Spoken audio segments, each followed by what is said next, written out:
பூப்பாறை தலக்குளம் ஸ்ரீ செல்வ விநாயகம் கோவிலில் இந்த மாதம் 6, 7, 8 தேதிகளில் மகா கும்பாபிஷேகம் நடத்தப்படும் என்று உறுப்பினர்கள் தெரிவித்துள்ளனர்.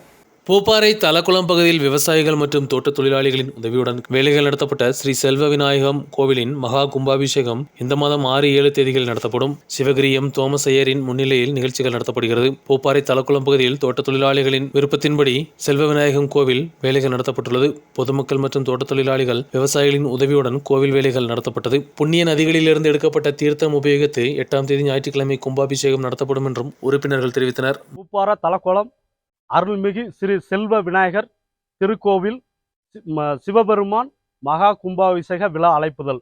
கோவில் வேலைகள் அனைத்தும் நிறைவடைந்து விட்டது. இந்த மாதம் 6, 7, 8 தேதிகளில் கும்பாபிஷேகம் நடைபெற உள்ளதால் சோம கந்தர் குருக்கள் தலைமையில் கும்பாபிஷேக விழா நடைபெற உள்ளது. விழா குழு ஊர் மக்கள் சார்பாக வருக வருக என வரவேற்கும் பக்த கோடிகள் அனைவரையும் வரவேற்கிறோம். நிகழ்ச்சியின் பாகமாக அன்னதானமும் பல்வேறு வழிபாடுகளும் பூஜைகளும் நடத்தப்படும். கோவில் கமிட்டி தலைவர் ஆர். பாண்டியன், துணைத் தலைவர் ஆர். சந்திரன், செயலாளர் வி.எஸ். வெங்கடேசன், பொருளாளர் என். பாலமுருகன் போன்றவர்கள் நிகழ்ச்சியில் தலைமை வகிப்பார்கள். நியூஸ் பியூரோ, ராஜகுமாரி.